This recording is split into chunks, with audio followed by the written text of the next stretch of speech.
ఇంటి గుట్టు చందమామ కథ. కపిలేశ్వరపురంలో అక్కిరాజుగారు ఒక సంపన్న గృహస్థు. ఆయన భార్య అక్కమ్మ. వారికి సిరి సంపద లోట్లేదు.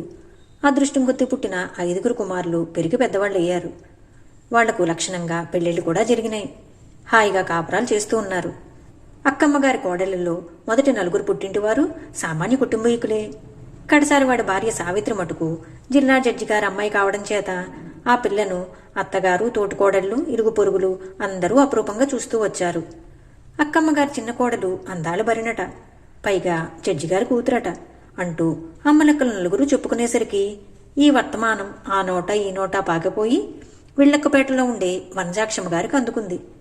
వనజాక్షమ్మ గారంటే అమ్మో సామాన్యురాలా? ఆమె ఒక కోటీశ్వరుని కూతురు, జమీందారు గారి భార్య అయి ఉన్నదాయే.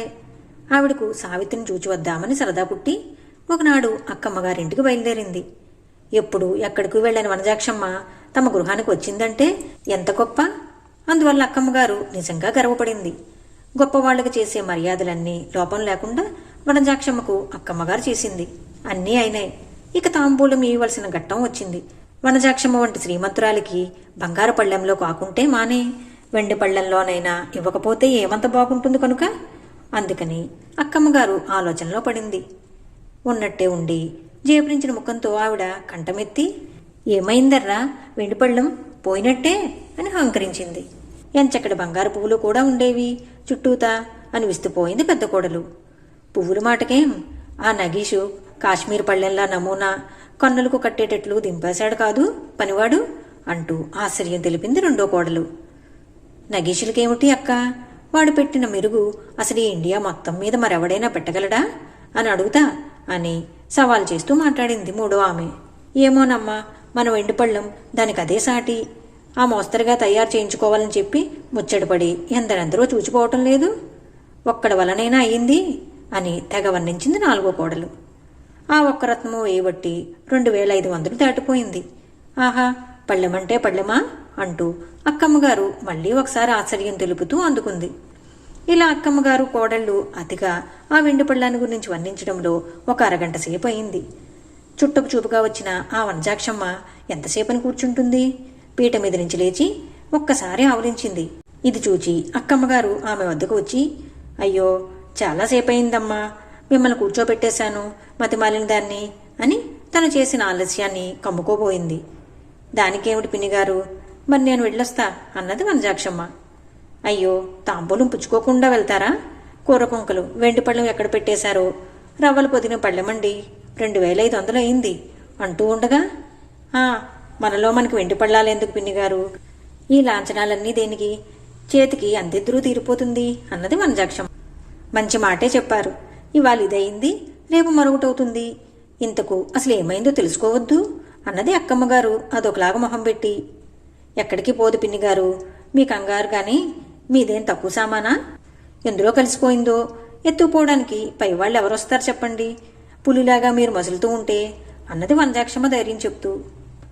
ఆ మాట నిజమేలేండి, అయినా మా దాసీదుందా? ఇప్పటికి 10 ఏళ్ళు ఆయే, ఎన్నడూ చీపురు ముళ్ళు కూడా పట్టుకుపోయెరుగుదు అన్నది అక్కమ్మగారు. మరేం కంగారు పడకండి పినిగారు, స్థిమితం మీద అదే దొరుకుతుంది.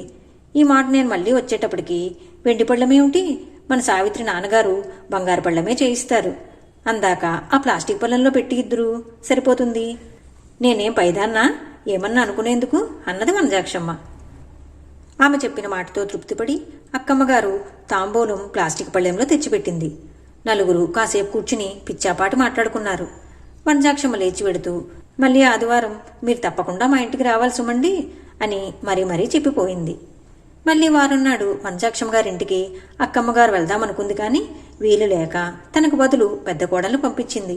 పెద్ద కోడలు సీత గుమ్మంలో అడుగు పెట్టడంతోనే వనజాక్షమ్మ, అవునే సీత, మీ వెండి పళ్ళెం అగపడిందా లేదా అని ఆత్రంతో అడిగింది.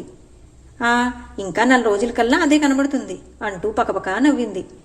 వనజాక్షమ్మకు ఇదేమీ అర్థం కాక మళ్లీ అడిగింది. అందుకు సీత, అసలు మాకు వెండి పళ్ళెం ఉంటే కదండి పోవటానికి అంటూ బదులు చెప్పింది. ఓసుమ ఇల్లు బంగారంగాను ఏమీ లేని దానికే అంత హంగామా చేసిందే మీ అత్తగారు అని ఆశ్చర్యపోయింది వనజాక్షమ్మ. అవును, అలాగే చేస్తూ ఉంటుంది హంగామా.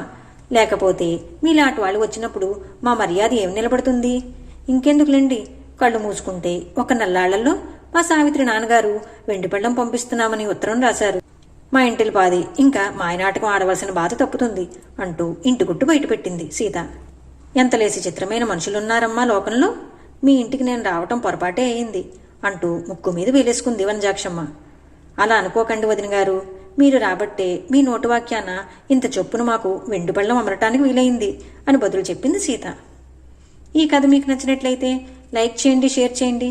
మరిన్ని మంచి కథల కోసం మా సంపత్ ఛానల్ సబ్స్క్రైబ్ చేసుకోండి.